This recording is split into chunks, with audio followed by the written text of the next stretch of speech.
Plant खुलने नहीं चाहिए। पंचायत मेंबर होश में आए,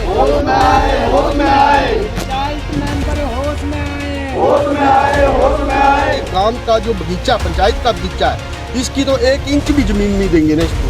अगर इसने लगाना ही है प्लांट तो दूसरी जगह, अगर कहीं लगाना तो दूसरी जगह लगा ले, यहाँ पे नहीं लगाने देंगे। कचरा तो फैलेगा ही ना इससे, पानी के सोर्स है, ये कूल्ले लगती है, हर एक चीज दूषित होगी इससे। अगर ये बंद नहीं हो ना, इससे ज़्यादा बड़ा संघर्ष हो सकता है। एक थोड़ी पंचायत रह गई है, सब कच के लिए ग्राम पंचायत खोली में उस समय हंगामा हो गया जब ग्रामीणों ने एक बड़े फैसले का विरोध किया। दरअसल ग्राम पंचायत खोली में एक प्लास्टिक वेस्ट ट्रीटमेंट प्लांट का निर्माण कार्य शुरू हो गया है, जिसका ग्रामीण विरोध कर रहे हैं। ग्रामीणों का कहना है कि इस प्लास्टिक वेस्ट ट्रीटमेंट प्लांट से उनके पर्यावरण और स्वास्थ्य पर नकारात्मक प्रभाव पड़ेगा। प्लांट से प्लास्टिक के छोटे छोटे कण मिट्टी में मिल जाएंगे, जिससे जमीन बंजर हो जाएगी। ग्रामीणों ने मांग की है कि प्लांट को कहीं और स्थान पर स्थापित किया जाए। उनका कहना है कि प्लांट को जंगल में या किसी अन्य दूसरे स्थान पर स्थापित किया जाए ताकि किसी को कोई परेशानी ना हो। ग्रामीणों का कहना है कि अगर उनकी मांग नहीं मानी गई तो विरोध जारी रहेगा। ग्रामीणों ने पंचायत और सरकार से गुहार लगाई है कि वे इस प्लांट को कहीं दूर लगाया जाए ताकि किसी को कोई परेशानी ना हो। ये एक्चुअली आज का मुद्दा नहीं है, लगभग पिछले 5-6 महीने से चला आ रहा है। पहले भी हमारे प्रधान ने यहाँ पे मतलब ऊपर वार्ड नंबर 3 में यही प्लांट लगाने की कोशिश की थी, वहाँ पे विरोध हुआ तो अब उसने उठा के मतलब यहाँ लगाने की कोशिश की है। ये आपके सामने देखो, रेता बजरी पड़ा जो भी लेबर लगाई थी, तो अब पूरे गांव के लोग एकत्रित हुए हैं कि इसका विरोध है। और दूसरी बात ये है कि ये गांव का जो बगीचा, पंचायत का बगीचा है, इसकी तो 1 इंच भी जमीन नहीं देंगे ना इसको। अगर इसने लगाना ही है प्लांट तो दूसरी जगह, अगर कहीं लगाना तो दूसरी जगह लगा ले, यहाँ पे नहीं लगाने देंगे हम। सर अभी मतलब ऐसा कि जब कचरा फैलता तब पता लगता है ना बयान होने, जब कचरा तो फैलेगा ही ना इससे, पानी के सोर्स है, ये कूल्ले लगती है, हर एक चीज दूषित होगी इससे। अगर ये बंद नहीं हो ना, इससे ज़्यादा बड़ा संघर्ष हो सकता है। वो उसकी जिम्मेवारी की है, वो पंचायत नीतियों की है और सरकार की है। ठीक है जी, इसमें क्या महिला मंडल भी आएंगे, हम पूरा गांव इकट्ठा होगा। इसमें क्या हमारे बगीचा और शमशान घाट है, पानी के स्रोत है, पानी के स्रोत है। एक खोड़ी पंचायत रह गई है सब कच के लिए। इससे पिछले बार हमारा वो खोड़ा है, मतलब खाद्य पूर्ति विभाग का, वहाँ भी मतलब बोला वे गांव के आदमी रखे जाएंगे, उसमें भी कोई नहीं हुआ। और मैं बोलना चाहता हूँ प्रधान से, यहाँ पर कोई दुकाना खोला जाए, यहाँ पर बेरोजगारों को रोजगार मिल सकता है। हमारा ये बुजुर्गों का और हमारे बुजुर्ग प्रधान भी आए, उन्होंने बगीचा तैयार किया है और लीची है, वहाँ है, और हमारा शमशान घाट है। तो मेरी सभी से लीडरशिप से भी यही है कि यहाँ पर नहीं लगाना जाए और यहाँ पर बेरोजगारों को रोजगार के लिए कहीं दुकाना खोले जाए, कोई अच्छा सा काम किया जाए। असां वास्ते होए मतलब इथों नहीं बनना चाहिए। हाँ जो देखी तहाड़ी जमीन खेती बाड़ी बख्या जी, इथों गंदगी पानी तो है हानि चलनी। घर बार नेड़ा ना नहीं खुलना देना, कने नहीं जरूरत है खोलने कने कई बीमारियां तैयार हो सकती हैं। तो नहीं लगना रहना बस दूसरों का जी। साथ हमारी जमीन लगती है, साथ में जी शमशान घाट है यहाँ पे जी। ठीक है जी, पार शमशान घाट है जी। ठीक है जी, बाकी यहाँ लोग ऊपर नीचे ऊपर आप हम नहीं होने देंगे जी। मैं यही कहूँगा कि जी ये जो बगीचा है, जो हमारे पूर्वज थे, जो प्रधान रह चुके हैं, उन्होंने इसको बड़े प्यार से संजोए रखा था और फलदार वृक्ष लगाए थे, तो उसकी तो देख रेख हुई नहीं।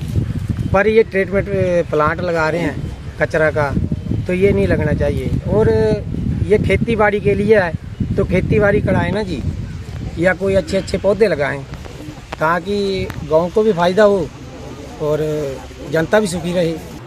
और जो अभी जो अपने जो प्लास्टिक यूनिट के बारे में जो आपने बताया है, ये पहले भी ऐसा था कि पहले जो लगा रहे थे तो हमारे कुछ लोग ऐसे जिनको इसके बारे में कुछ पता नहीं, या कुछ उनको जागरूक करने की आवश्यकता है। पर पहले हमने जागरूक भी किया इनको।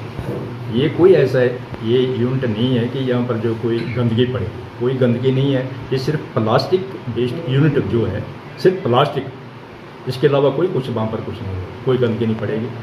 एक कमरा बनेगा वहाँ पर 8 बाई 5 का, और उसमें जो है मशीनें जो लगेगी, तो जो भी प्लास्टिक है, प्लास्टिक में टोटली प्लास्टिक जो है, जैसे कुर्सियाँ हैं, प्लास्टिक की बोतलें हैं या डब्बे हैं, वही वहाँ पर सेग्रीगेट होगा, उसके छोटे छोटे पीस बनेंगे, वो बहुत बात चलेगी, कम बढ़ेगी। क्योंकि जहाँ पर हम लगा रहे हैं पंचायत के इसमें, वहाँ पर टोटली कोई 8-10 मरले जो उसकी ज़मीन जो है कवर होगी, और उसके साथ ही हमारा बगीचा जो है ऐसे ही इस टाइम जो पड़ा हुआ है, हम वहाँ पर जो है उसको बाउंड्री वाल भी लगाएंगे, क्योंकि हम पैसा लेंगे, गवर्नमेंट से पैसा लेंगे। कल को यहाँ पर डीसी साहब भी आएंगे, एसडीएम साहब भी आएंगे, तो हम उनसे पैसा लेंगे वहाँ पर। साथ में हमारे शमशान घाट है, शमशान घाटों के लिए भी हम वहाँ पर कुछ ना कुछ वहाँ पर शेड वगैरह है, या फिर पानी की कमी है, उसको भी हम करवाएंगे उनसे। कि जागरूकता, लोग जागरूक हैं, पर कुछ ऐसे शरारती तत्व हैं यहाँ पर, क्योंकि एक इलेक्शन मूवमेंट चला हुआ है कि इसमें जो है अपने आप को जो है एक प्रधान बनकर बैठे हुए हैं। तो मैं उनको यही मैसेज देना चाहता हूँ कि जो मुंगेरी लाल के सपने जो उन्होंने पाले हुए हैं वो छोड़ दें। पब्लिक जानती है, जो लोगों को उकसा रहे हैं, वो पहले भी उनका ये काम था कि लोगों में फूट डालने। पंचायत में जब ऊपर ऐसा हुआ था, तभी इन्होंने ऐसे जो खप वगैरह डाली थी। उसके बाद हमने यहाँ पर ग्राम सभा की, उसमें कम से कम 400-500 बंदा जो यहाँ पर इकट्ठा हुआ, उनसे बात की हमने, और उसमें हमने स्पेशल बोला कि ठीक है, आप ऊपर नहीं लगाना चाहते, या हम पर्सनल ज़मीन में लगा देंगे, या फिर हम पंचायत की जो ज़मीन है उसमें लगा देंगे। नहीं, कोई ऐसा नहीं है, कोई ऐसा प्रधान बेवकूफ़ नहीं है कि जो बाहर का कचरा जो है इसमें पंचायत में मतलब उसको इकट्ठा करवाएंगे, या फिर उसको जो है यहाँ पर जो गंदगी डलवाएंगे, ऐसा नहीं है। जो स्कीमें वो पर्सनल के लिए नहीं है, क्योंकि स्वच्छ भारत मिशन के तहत जो स्कीमें चली हुई है, तो पब्लिक को इसका फ़ायदा मिले, इसलिए ये प्लांट जो है इसकी टोटल लागत जो है 16 लाख रुपये है, जिसमें 3 लाख जो है वो शेड के लिए है, 1 लाख जो है बिजली के लिए है, और 12 लाख जो है मशीनरी है। इसमें कम से कम 4-5 आदमियों को जो है रोज़गार मिलेगा। वो रोज़गार जो है इसी गांव के लोगों को मिलेगा, या कोई पर्सनल जो यूनिट इसको चलाना चाहता है तो वो पर्सनल चला सकता है, पर रोज़गार तो 4-5 आदमियों को इसमें मिलेगा। उज्जवल हिमाचल के लिए कांगड़ा से bureau report. This news is brought you by Rainbow International School, Nagrota, Bagwan. क्या आप भी अपने बच्चों के उज्जवल भविष्य के लिए एक बेहतरीन स्कूल की तलाश में हैं? अगर हाँ, तो रेनबो इंटरनेशनल स्कूल आपके और आपके बच्चों के सपनों को हकीकत में बदल सकता है, जहां पर आपका बच्चा एक किताबी कीड़ा ना बनकर अपने टैलेंट को निखारेगा। क्योंकि यहाँ पर जर्मन भाषा, कैम्ब्रिज लर्निंग, रोबोटिक्स, माइक्रोसॉफ्ट और खेलो इंडिया के अंतर्गत वेट लिफ्टिंग, टेबल टेनिस, तैराकी, जिम्नास्टिक और हॉर्स राइडिंग जैसे खेलों का प्रशिक्षण दिया जाता है। रेनबो इंटरनेशनल स्कूल 10वीं और 12वीं में बेहतरीन परिणाम दे रहा है, और यहाँ से पढ़े हुए विद्यार्थी आज कई महत्वपूर्ण क्षेत्रों में अपनी सेवाएं प्रदान कर रहे हैं। तो आज ही जाएं रेनबो इंटरनेशनल स्कूल, नगरोटा, बगवा में, और अधिक जानकारी के लिए आप संपर्क कर सकते हैं 7807849222 पर।